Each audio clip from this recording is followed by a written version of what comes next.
And good morning, everyone. Welcoming you to another edition of Game Time with Kenny. Yeah, Game Time with Kenny is back in the house, and we are ready to rock and roll. And we're waiting for this weekend's action in both the NBA, the NHL, and Major League Baseball to take place. Well, we mentioned in an earlier program today about Sebastian Janikowski, one of the greatest place kickers of all time. And I'll tell you, before we go into the NBA, NHL action and Major League Baseball, I want to talk about, like I said, Martin Anderson. He was one of my favorite kickers in football. And I'll tell you, you can just tell that I'm so passionate about sports and want to give you the best information that is different from all other sources and all other sports programs that you listen to. And I want to tell you, we're going to make it such an exciting program. This is going to be a shortened version today, however. It's not going to be too long, but I want to give as much as I can in a short amount of time. Like I said earlier today, in one of the earlier live streamings that we did, if I had a choice to have one of the best place kickers to be on my team, I would definitely have Sebastian Janikowski as my forefront, my number one kicker. Then I would also have Martin Anderson as one. He has just been tremendous. Adam Vinatieri, what can you say about him? Clutch kicks. He not only kicked for the New England Patriots, but he also kicks for the Indianapolis Colts. And I'll tell you, that is going to be one of the best kickers that I would ever have, because if my number one star gets injured, then I still have two other place kickers that I know that I can depend on to get me accurate kicks, even of over 50 yards if needed. So it has just been so outstanding. And I'll tell you, one of the greatest players of all time, New England Patriots, Gronkowski. What can you say about him? I mean, he is a force out there. He knows how to play the game. And Tom Brady, I love to have him as a quarterback on my team, along with Joe Montana, Steve Young, just to name a few. I would also throw in there Dan Marino and John Elway, who's been proven to win big Super Bowl games. My least favorite quarterback, though, is going to be Eli Manning of the New York Giants.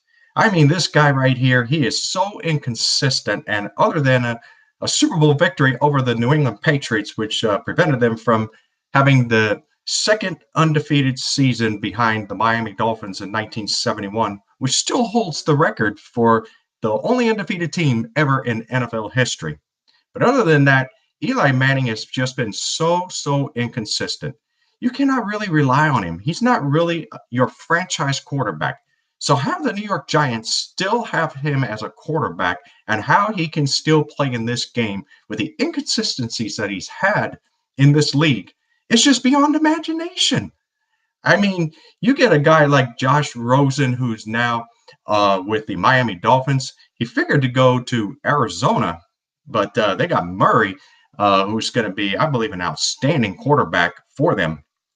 But Josh Rosen, he had some issues in UCLA when he was over there, and I don't know if that's going to affect him in the NFL, but hopefully when he transitions in with the Miami Dolphins, that he's going to really fit in over there. But Daniel Jones, I mean, the New York Giants picked him. I just did not see him going over there. I really have thought that Josh Rosen or Murray would have gone over there if Murray didn't go to Arizona. I thought the Giants may have traded a pick to get him from Arizona for an unconditional draft pick next year or whatever the case may be. But I'll tell you, I just don't see Daniel Jones as the franchise quarterback over there. I think a guy like Murray or Rosen would have been a better pick. But time is only going to tell and see during the preseason how he performs and if he's going to be a good backup behind Eli Manning.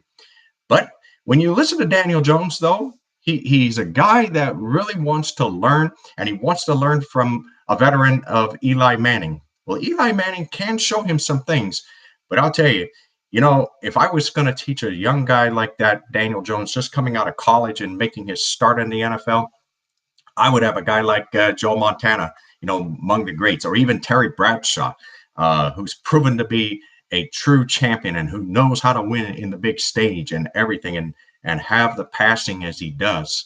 I would also have Steve Young, great left-handed quarterback. I mean, one of the most accurate left-handed quarterback passers to ever play this game. And, I wouldn't mind throwing in there Joe Flacco. Joe Flacco, remember, the Harbaugh brothers, they coached against each other when Baltimore San Francisco played in New Orleans in a Super Bowl. And Baltimore beat San Francisco in that Super Bowl to hand the 49ers their only Super Bowl loss ever in Super Bowl history. They were undefeated in Super Bowl history until that game. And I'll tell you, it looked like San Francisco had a chance in the end to come back and win that. But Baltimore said, not today. You're going to go down. And that's exactly what Baltimore did to San Francisco in a Super Bowl. Well, I'll tell you, Ray Lewis on the defense, what can you say about him? I mean, I would have him as one of my best defensive players to start a team on the defensive side of the ball. He can really pass rush. He can really pressure the quarterback, disrupt the passing game and everything. I mean, he's a leader and a force on that Baltimore Ravens team. And it's going to be really interesting to see what he does this year for the Baltimore Ravens. Now, going into Major League Baseball real quick, the Tampa Bay Rays, they had the best record through the first 24 games. They were 16-8 in their first 24 games. Now, let's look at the standings after last night's action and to see where the Tampa Bay Rays stand as among the Major League Baseball records. But before we get there, actually, let's go there first. They have a record of 20 wins and 11 losses. They're still in first place. They have a 2.5 game lead over the New York Yankees. They do have the best record in the American League. And they are actually tied with the St. Louis Cardinals now with the best record in all of baseball, both at 20 wins and 11 losses. The LA Dodgers do have 2 more losses behind them at 20 wins and 13 losses. So when you look at probably the best road team in the American League is both the Tampa Bay Rays and the Seattle Mariners. They're both 11-4 away from home. Seattle, on the other hand, is 7-11 at Seattle. That reminds me of the 7-Eleven store, right? 7 wins and 11 losses and 18 home games. The Tampa Bay Rays, however, they're 9-7 after 16 games at home. So they're above 500 both at home and away. But in the National League, team with the best home record right now is both the St. Louis Cardinals and the LA Dodgers. They're both 12-4 after 16 games. Philadelphia Phillies come in next behind them at 12-6. The best road team, however, it looks like it's going to be between Arizona and San Diego. They're both 11-6 on the road. And the New York Mets are 9-7 away from Shea Stadium. So those will be your top teams as far as the road teams are concerned. All right. So the Seattle Mariners do have a 10-game road swing as they start the 10-game road swing in Cleveland. So that's going to be an interesting series this weekend to watch. Now, the current win streak and losing streaks right now, the Chicago Cubs do have a 4-game win streak along with the Los Angeles Angels as the 2 hottest teams in Major League Baseball right now. And the team that is on a huge losing streak right now, the Oakland A's, they've lost 6 in a row. The Mariners have lost 4 in a row. Those are your teams in the American League. And in the National League, well, you don't really have a big losing streak from any team. I mean, the longest is a 2-game losing streak by both Milwaukee and Milwaukee looks like they are the only one that has a 2-game losing streak they're the only ones. And then you have Atlanta, St. Louis, and Cincinnati, the LA Dodgers, all with a 1-game losing streak. So I'll tell you, it's going to be interesting to see because right now, the best race probably in all of baseball right now is the American League West, separated by a half a game between the Houston Astros and the Seattle Mariners. Seattle's a half a game behind with a record of 18 wins and 15 losses. They have a win percentage of 54 and a half, while the Houston Astros have one loss less than the Seattle Mariners. They have a record of 18 and 14 uh, with a 5.63 win percentage average. Um, so, but the series right now is going to be the Seattle Mariners and the Cleveland Indians as they start a 10-game road swing. That's going to be huge to see there. All right. So, what teams do you want to see in the Western Conference and in the Eastern Conference Finals in the NBA? Do you want Toronto and Boston, or do you want Philadelphia and Boston? Philadelphia gave Boston a real run for their series last year. Would the rematch be worth watching, or will Kawhi Leonard and the Raptors somehow figure out a way to win in Philadelphia, even the series up, and then go back home to Toronto to try to get that home court back and lead 3-2?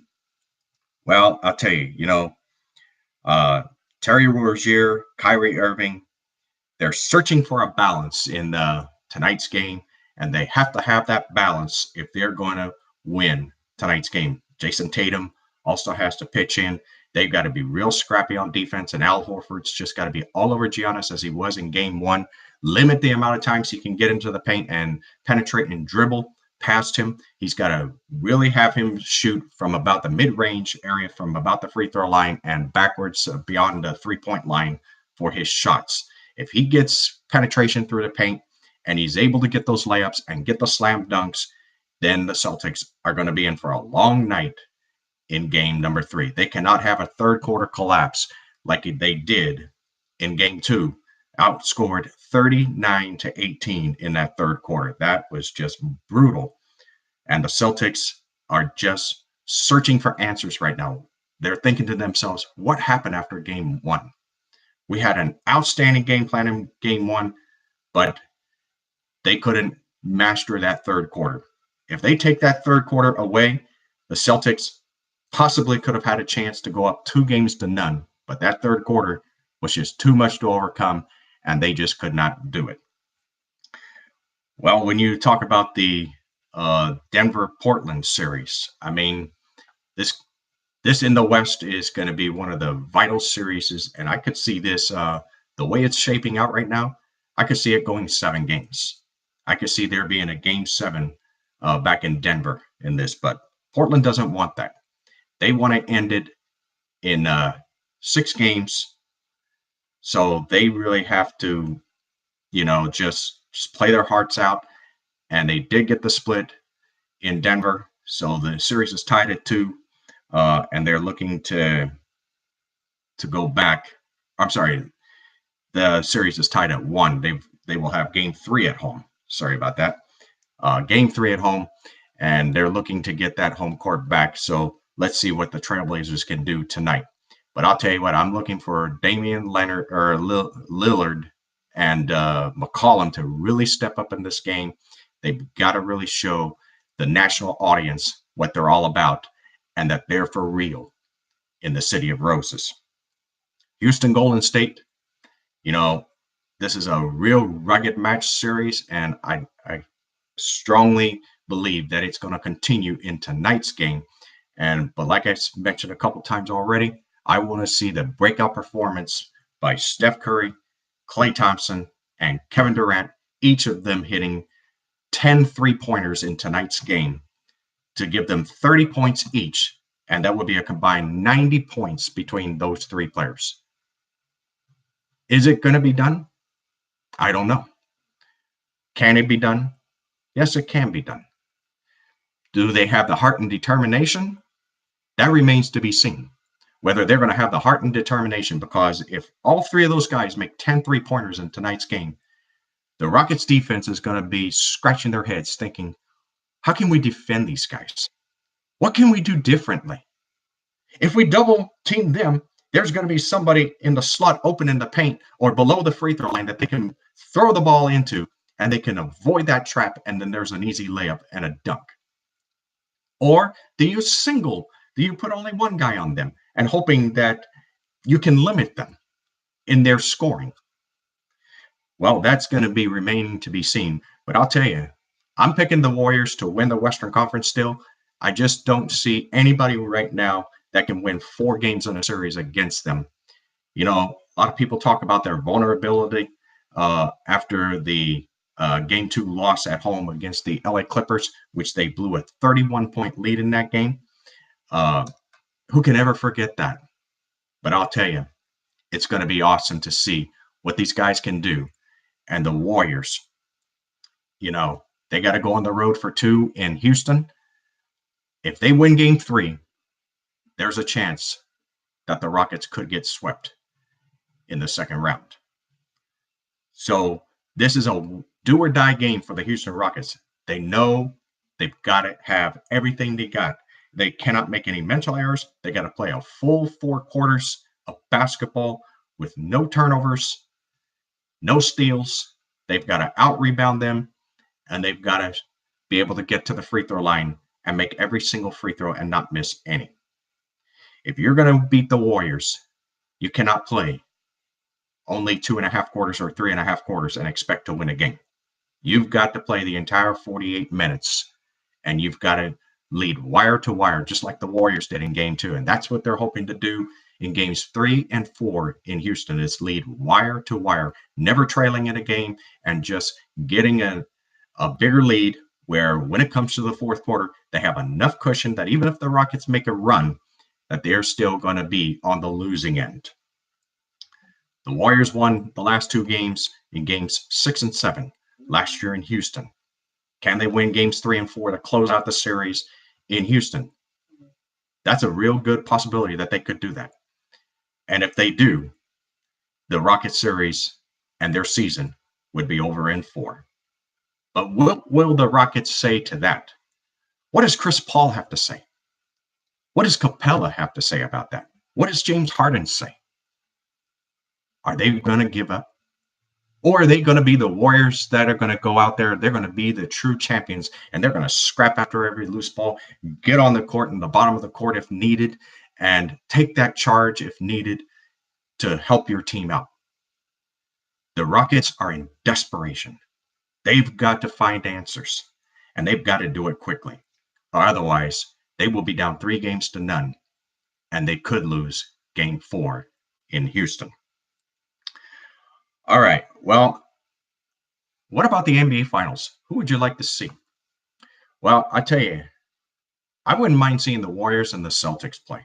I think that's going to be a tremendous matchup when the two play. If they do play each other, I'd love to see Kyrie Irving go up against, even Steph Curry against him, and just see what he can do. But James Harden, I'm telling you, I'm going to have Iguodala come down your space right in the middle, and I'm going to see him block your shots tonight or Saturday night. I'm going to see him block your shots, and I'm going to see you get a little bit frustrated. And then I hope that James Harden, you would be disciplined enough not to get into any type of flagrant fouls or any type of situation where it's going to put your team in jeopardy. So, James Harden, you and the Rockets need a wake-up call. The Warriors have given it to you 2 games in a row. What do you say when you go back home and you're in prime time on ABC, Saturday night at 8:30 Eastern, 5:30 Pacific, 2:30 in the afternoon, Hawaiian Standard Time? But I'm looking for the Warriors and the Celtics. That's going to be my pick for the NBA Finals. I think the Celtics can still win, but I tell you, the Bucks are the only team right now that I see that has a legitimate chance in beating the Warriors in a 7-game series. All right, so going to the NHL. NHL playoffs. What can you say about the Carolina Hurricanes? They win tonight, it's over. Boston and Columbus, they will have at least 2 more games, with Game 6 being in Columbus. Game 7, if necessary, will be in Boston. So I'll tell you, Patrice Bergeron, he had a goal, one of 4 Boston goals that came in last night's game in beating Columbus by the score 4-1. They fell behind 2-0. The Bruins never looked back. They added 2 more. Columbus did get 1. The other series in the Western Conference, let's look at those real quick. San Jose, Colorado. San Jose's just got to come back. They got to play their game. And Logan Couture has got to get on the scoring sheet. He's got to have a hat trick in the next game in order to gain their confidence back when they go back home against Colorado. And Dallas and St. Louis, you know, these teams, the last 2 games, it was a combined score of 4-2. St. Louis taking game 3 on the road in Dallas. Dallas winning at home in game 4 over St. Louis by the same score. Will 4-2 be another final in game 5? And who will take it? Will it be Dallas on the road, or will it be St. Louis at home? 4-2 seems to be the magic number of goals that the winning team seems to have in this series. I'll tell you, I look for Dallas. You know, they're one of the best defensive hockey teams in the NHL this year. I like the way they play on defense. I like the way they skate. I like the way they play in the neutral ice and, prevent great skaters from getting down near the goalie. But they've got to win one in St. Louis, as they got a split in the first 2 games. They have to go up there and they have to win. If there is a game 7, they have to win at least 2 games in St. Louis if they're going to do it. Or if they're down 3-2, they have to win the last 2, with one of them being in St. Louis. So they're hoping that they don't have to go to a game 7. They're hoping they can steal one in game 5 and then go to game 6.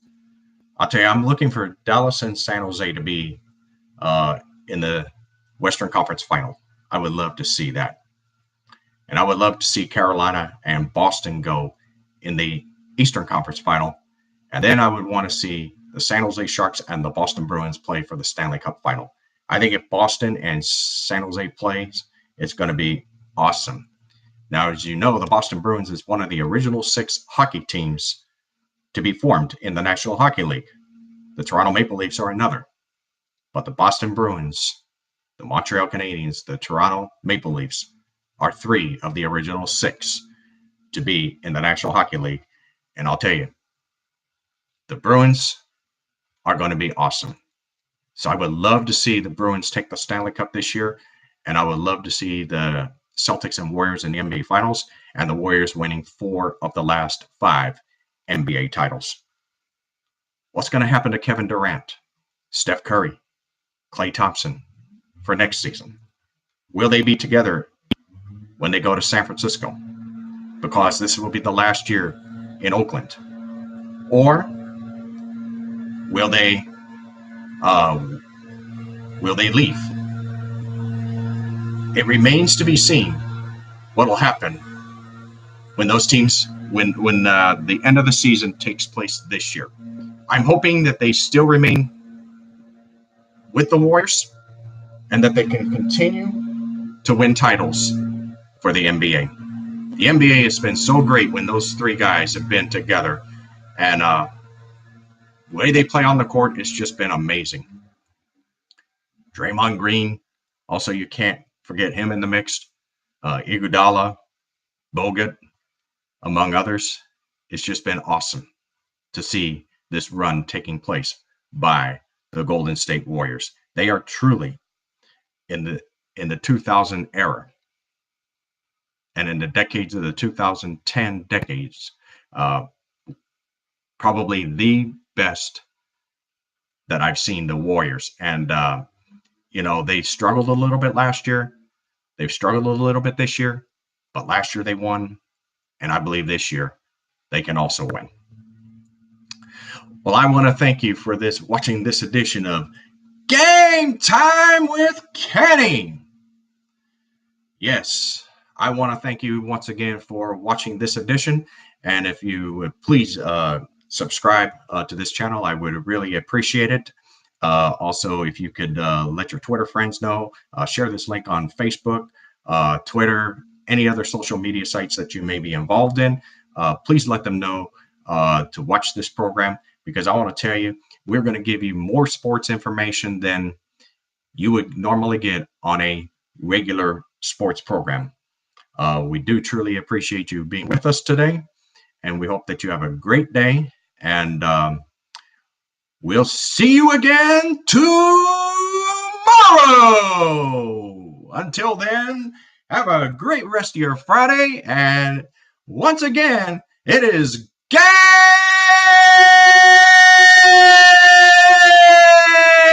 time with Kenny. Bye for now.